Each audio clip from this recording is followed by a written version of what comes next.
Coming up on 5 Minute News. Forced sterilizations endorsed by Supreme Court ruling repeatedly imposed on women of colour. CDC changes, then retracts its take on coronavirus spread. And Trump to reveal Supreme Court pick by Saturday. It's Tuesday, September 22. I'm Anthony Davis. An ICE detention center in Georgia is reportedly the site of a mass involuntary sterilization project. A whistleblower report published by the non-profit Project South alleges that large numbers of migrant women held at the Irwin County Detention Center, a privately run facility that imprisons undocumented immigrants, received hysterectomies that they did not want and which were not medically necessary.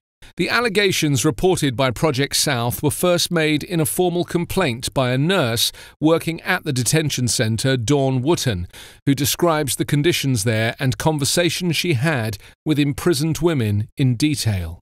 The hysterectomies were all allegedly performed by the same outside gynecologist, Mahendra Amin, of Douglas, Georgia. Wooten said that one migrant woman referred to Amin as the uterus collector. Amin said that he'd only done 1 or 2 hysterectomies in the past 2 or 3 years. Responding to the allegations, he said, "Everything is wrong," and urged reporters to talk to the hospital administrator for more information. The women say they were not told why they were having hysterectomies, with some saying they were given conflicting reasons for the procedures or reprimanded when asking about them.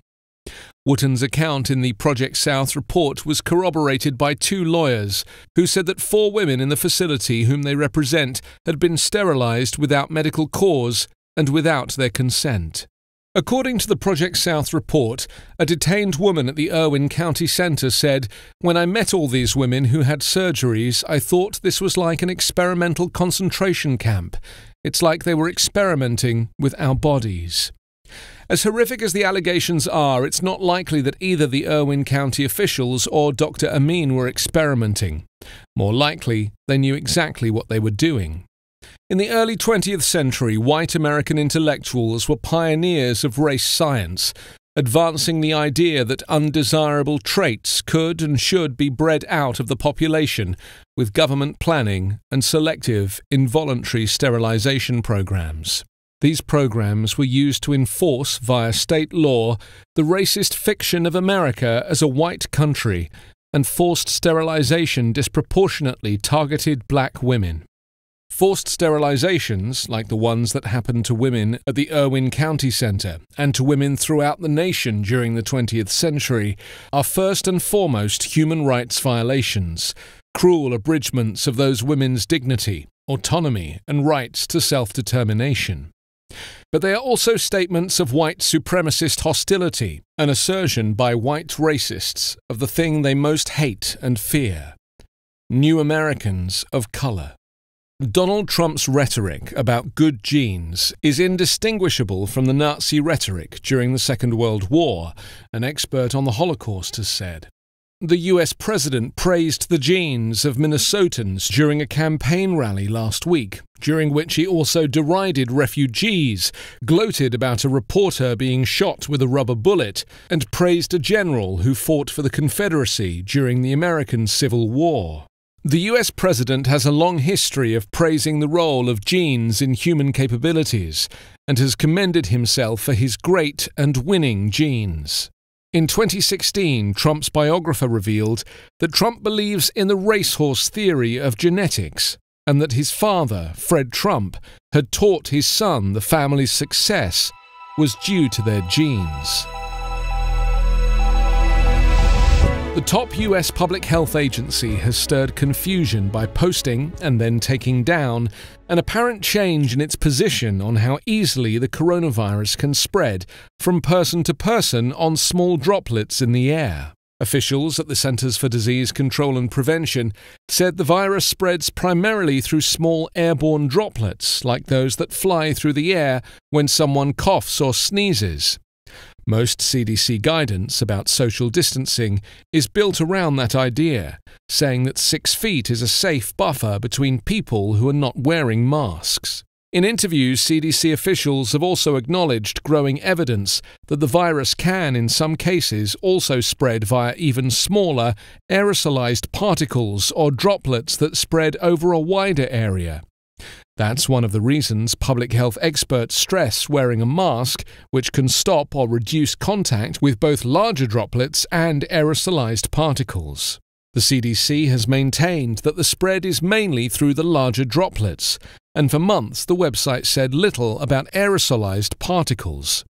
So the agency's position appeared to have changed when the CDC on Friday quietly posted an update that discussed aerosolized particles in more detail.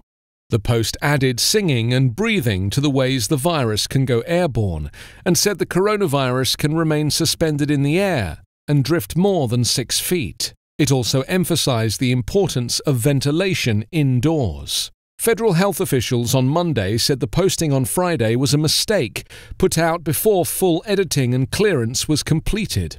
They said the CDC is planning to clarify the agency's thinking, but it did not immediately release a statement or revision.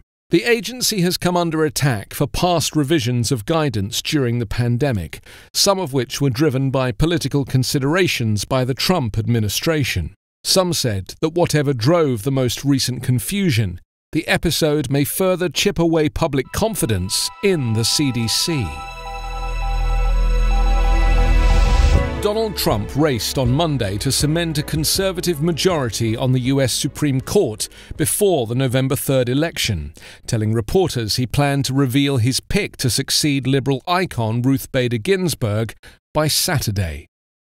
Speaking to reporters at the White House, Trump said he was zeroing in on 1 or 2 candidates among 5 who are under consideration. He called on the Senate, controlled by his fellow Republicans, to vote on confirmation before the election in which he is seeking a second term. 2 federal appeals court judges appointed by Trump are clear front-runners: Amy Coney Barrett of the Chicago-based 7th U.S. Circuit Court of Appeals and Barbara Lagoa of the Atlanta-based 11th U.S. Circuit Court of Appeals. Ginsburg died on Friday of complications from pancreatic cancer at age 87. Trump's announcement would come before Ginsburg is due to be buried privately at Arlington National Cemetery next week.